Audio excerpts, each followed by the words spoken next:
Hello and welcome to Neography A to Z. On this channel, I take a look at constructed and natural writing systems for both their functionality and their aesthetic appeal. This episode will be reviewing a script, or more accurately, a family of scripts created by Britton Watkins for the Vulcan Language Institute. It should be noted that the Vulcan Language Institute is not affiliated in any way, shape, or form with Paramount Pictures or any other Star Trek production, nor is the script in this review. As previously mentioned on this channel, Britton is a prolific conlanger and has worked on multiple productions, including many of his own. A link to his IMDb page is in the description of this video. The project is internally referred to as Korsaya, hence the title of this review and the name of the main website, which is linked in the description of this video. From left to right, the three scripts are the standard, the handwritten, and the calligraphic. This review will cover as much information as possible on each one of them. Now let's take a look at the functionality. The scripts created for the Golic Vulcan language are all alphabets, but each character within the alphabets is said to have derived from an older logogram. The design aesthetics are meant to resemble various iterations of Vulcan imagery seen across movies and television shows featuring the Vulcans. It is typically written top to bottom, but the traditional calligraphy can be rotated 90 degrees to be written and read left to right. The traditional calligraphy also contains around 5 dozen ligatures, most of which occur as syllable onsets. There are no capital letters in this script. Proper nouns, however, meaning the names of people and places, are marked with the Omniglot, which means name sign. It is placed prior to the name. The pak is a hyphen. The ekpekaya is called a full stop. The dapak is a colon. The ekpak is an ellipses, and the leshek is referred to as a shela relash in other places on the website, and it is used as a vowel carrier or a glottal stop. The numbers seem to be a positional system similar to the one used by most of the viewers of this channel, so nothing too special there. The series of ligatures used in the traditional script is absolutely gigantic, and most akin to something you might see in a Brahmic-derived system. The traditional calligraphic version of the script is the most closely aligned with the majority of canon appearances of anything referred to as Vulcan writing, which makes its detail and intricacy seem slightly more realistic given the logical nature of the Vulcans. As Britton explains on his site, all of the Vulcan writing systems introduced here are creative extrapolations from canonical sources. Specifically, the glyphs are inspired by the designs of Michael Okuda and Robert Fletcher. But unlike the purely graphical approaches of these Star Trek design icons, these glyphs can be used to phonetically render spoken Vulcan, and they are optimized for the Golic dialect, which is based primarily on purely canonical sources. This image, from Memory Alpha, shows a few examples from canon, but like almost all of Star Trek languages, there is no effort to explain the system or its use.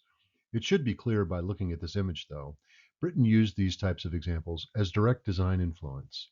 As for the canonicity of the language, there isn't really much, as Mark Okren explains. Time as I oversee the creation of closed caption television programs for both local stations and networks and cable and so forth. But I also created the Vulcan and Klingon dialogue heard in Star Trek 2, 3, 4, and 5, and so forth. The whole connection with linguistics in Star Trek for me actually started not with Star Trek 3, but with Star Trek 2. There's a short scene in Star Trek 2 where Spock and Saavik talk to each other on the Enterprise. And as originally shot, the two actors are speaking in English. But they wanted to change it so that they're speaking Vulcan to each other, and they just put in subtitles.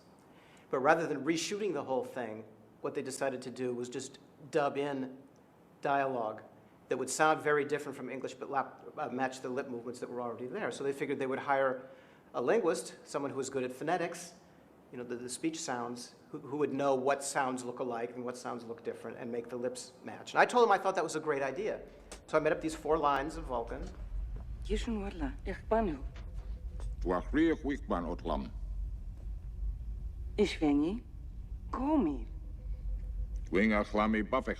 And after I did that, I got in my car and was driving away, and I was thinking, oh, I just taught Mr. Spock how to speak Vulcan. Now let's take a look at the aesthetics. The vertical script was first conceptualized by Mike Okuda, a set designer who's worked on multiple Star Trek productions. He hand drew the pages of Pthan's book seen on screen with the help of Guy Vardaman for the Next Generation episode, Unification 2. The scripts that appeared on screen in various Star Trek productions always seemed slightly out of sync to me, considering the professed logical nature of Vulcan society. That isn't to suggest that what is logical can't also be beautiful and creative, but the reverence with which Vulcans speak of logic made it seem pseudo spiritual and odd. Anyway, the script seemed maybe to not fit the Vulcans, but still very interesting nonetheless. These images on screen point to inconsistent use across multiple series, the upper left image being from Deep Space Nine and the other two being from Star Trek Enterprise. Like so many other glimpses of alien languages we see in Star Trek, it serves primarily as set dressing to further the plot or to add nuance to the narrative, not always necessarily to flesh out the alien species at the center of the story. This inconsistency, however, allowed for free rein when designing and making the family of Golic scripts. On screen, we see Spock's burial robe from the Wrath of Khan, with the symbols described as Rata, Tafar, and Tapan. These are defined as concept, discipline, and process. These seem to be the starting point that gave Britain the direction and inspiration for this project, and as can be seen, he did not miss. These are scenes from an episode of Star Trek Enterprise called The Andorian Incident that featured a Vulcan monastery.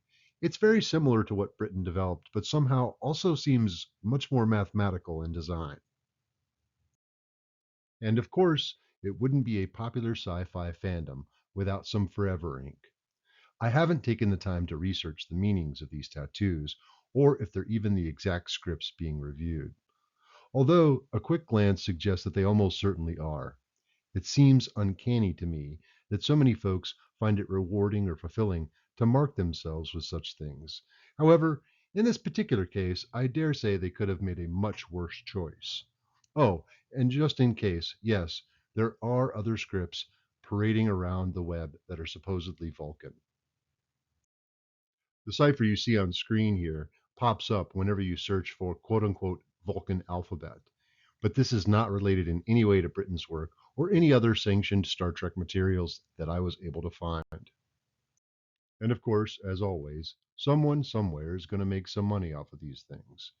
These products were found on Etsy, including a tattoo translation service, Vulcan Scrabble tiles, and a necklace, as well as a sticker on Redbubble, but I didn't include it here. I shouldn't have to say this, but I will. None of these are affiliated with Britain, but do seem to use his scripts, except for the Scrabble tiles, which appears to be based on that hideous cipher from the last screen. The Golic Vulcan family of scripts, or Korsaya, meaning conservation or preservation, is a masterclass in script development. Like Trent Pearson's work with the Romulan language, Britain has taken sparse screen images with very little explanation and woven them into a fantastically and fascinatingly designed, beautiful script. I highly recommend folks download the fonts from the page linked to in the description. They are great to have on hand. Nemayo is how I believe thank you is pronounced. It comes from an older Vulcan dictionary I found, and I believe it's considered canon. Anyway, I'm rating the Golic, Vulcan, or Korsaya scripts 4 out of 5 for functionality and 5 out of 5 for aesthetics.